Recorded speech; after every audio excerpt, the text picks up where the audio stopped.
perfectionné. Risque sonore. Makambo toboya kilobi. Et comment autoriser? Risque comment?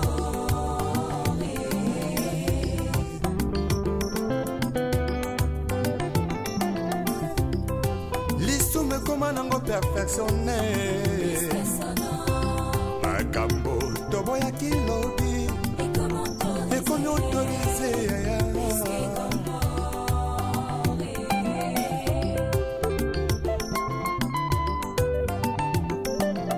Ah, masula kobangola kamotema ye.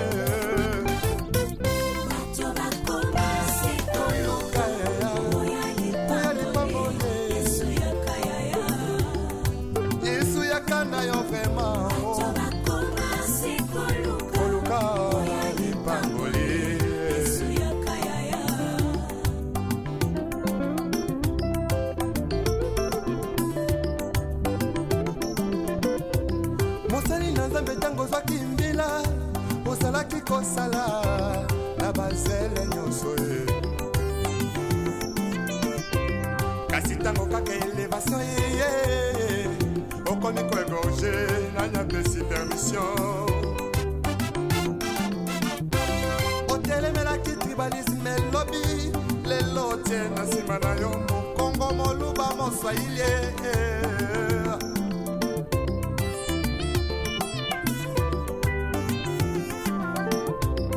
tout jeunesse en lelo balingi kaka kibanditisme pe bavi ya kuta dire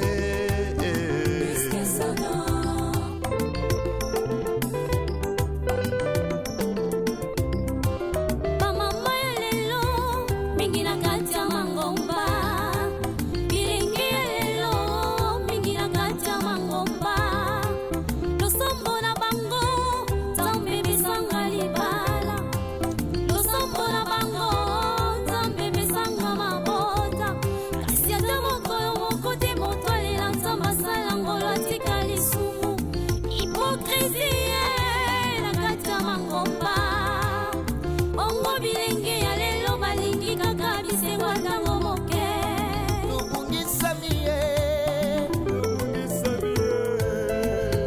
tobungisami ye libanda maloba na nzambe ekomi opesa moto bisako ifo bapesa yo mbongo tokomisi beklise lokola batepuze privio ya biso yango nzambe alobi tozongela kati ya maloba na ye tozongela ye tozonga ye na maloba na nzambe oyebi malamu la trahison est une intelligence avec ennemi une sagesse avec un ennemi frère tokoma kotrahi sans kotala nsima o yesu oyo yesu zonga na yo oluka babolie ya yesu yaka na yo lipambole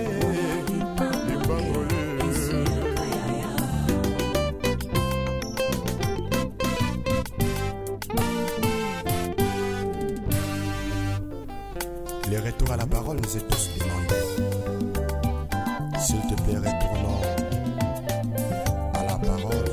Talabiso bato toboyi kotosanzambe Talabiso bato masumu eleki tozongela kaka nzambe totika hipokrisie totika hipokrisie Talabiso bato toboyi kotosanzambe Talabiso bato masumu eleki tozongela kaka nzambe totika hipokrisie totika hipokrisie totika hipokrisie bato ya mokili balobi balingi nzambe bato ya mokili balobi balingi nzambe te balingi biloko na ye nzambe alola koma kolela makamwe mingi lolenga bandimi ya lelo alingi lisumu koleka biloko akolia alangwe masanga koleka molimo santu oyo apesa bango na nzambo ya bongo ye. Tala biso bato tokoki kotosa Nzambe, tala biso bato masumu eleki tozongela kaka Nzambe etika hipokrisi.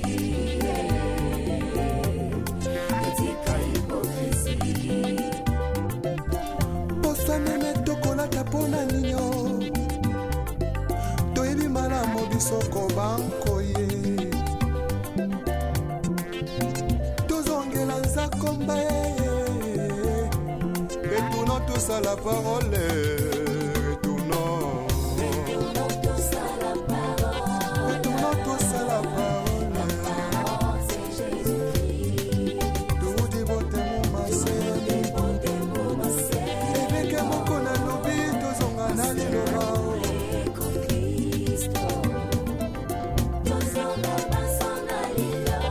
Vertication des Écritures avec le pasteur Godin Paul. Azan a raison.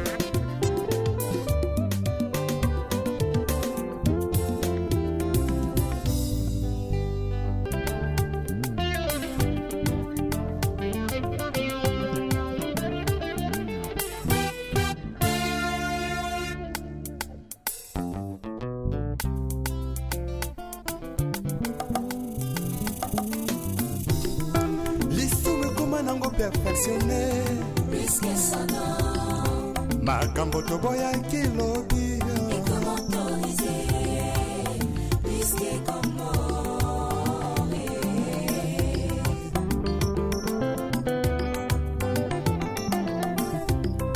l'issume comment nango perfectionné puisque son nom makambo toboya kilobi et comment autoriser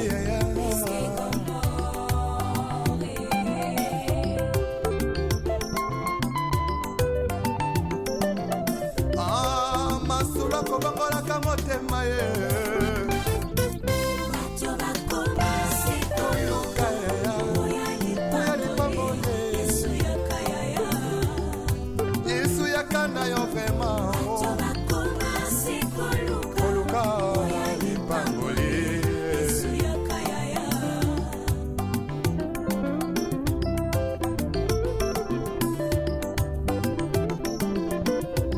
mosali na Nzambe ntango ozwaki mbila ozalaki kosala na bazele nyonso ye kasi ntango kaka elevation yeye okomi koegorge na nyapesi permission otelemelaki tribalisme elobi lelo tie na nsima na yo mokongo moluba moswahili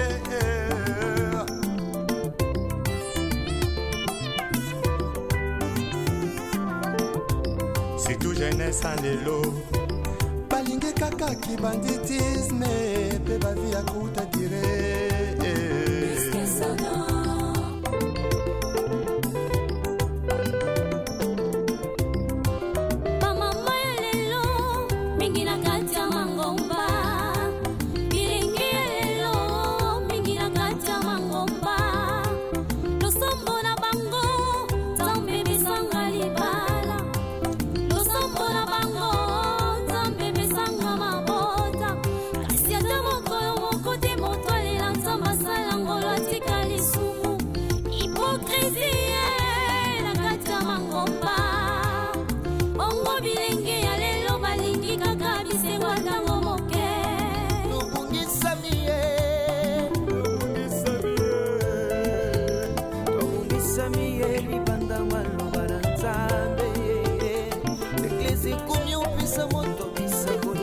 pesa yo mbongo tokomisi beklise lokola batepuze privio ya biso nakonza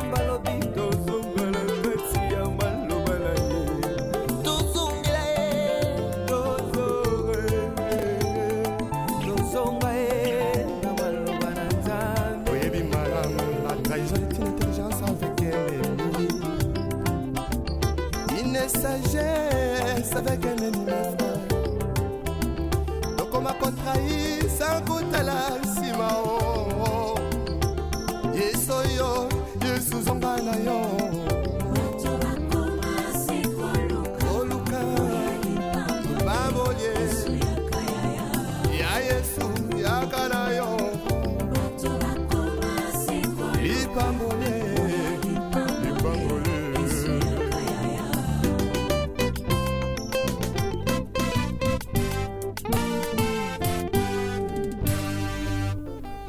Les retours à la parole nous est tous demandés.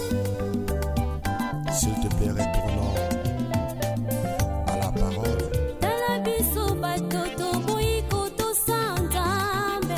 Talabiso bato masumu eleki. Tozongela kaka nzambe totika hypocrisie.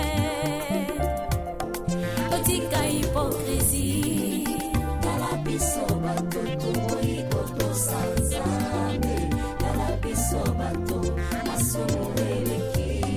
Tozongela kaka nzambe totika hypocrisie. Totika hypocrisie. Totika hypocrisie. Bato ya mokili balobi balingi nzambe.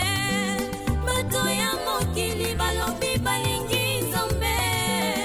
Balingi nzambe te balingi biloko na ye. Nzambe alola koma kolela kolola makamwe mingi lolenga bandimia lelo balingi lisumu koleka biloko akolia balangwe masanga koleka molimo santu olapesa bango na nzambo ya bongo ye. Talabiso bato toboyiko tosanzambe. Talabiso bato masumu eleki. Tozongela kaka nzambe totika hypocrisie. Totika hypocrisie. Posanene tokolata mpona nini?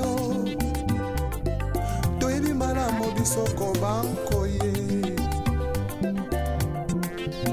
Tozongela nzakomba ye. Retournons tous à la parole. Retournons. Retournons tous à la parole. Retournons tous à la parole. Parole, c'est Jésus-Christ. Toudi bote mo maseni. Ebeke moko na lobi tozonga na liloba.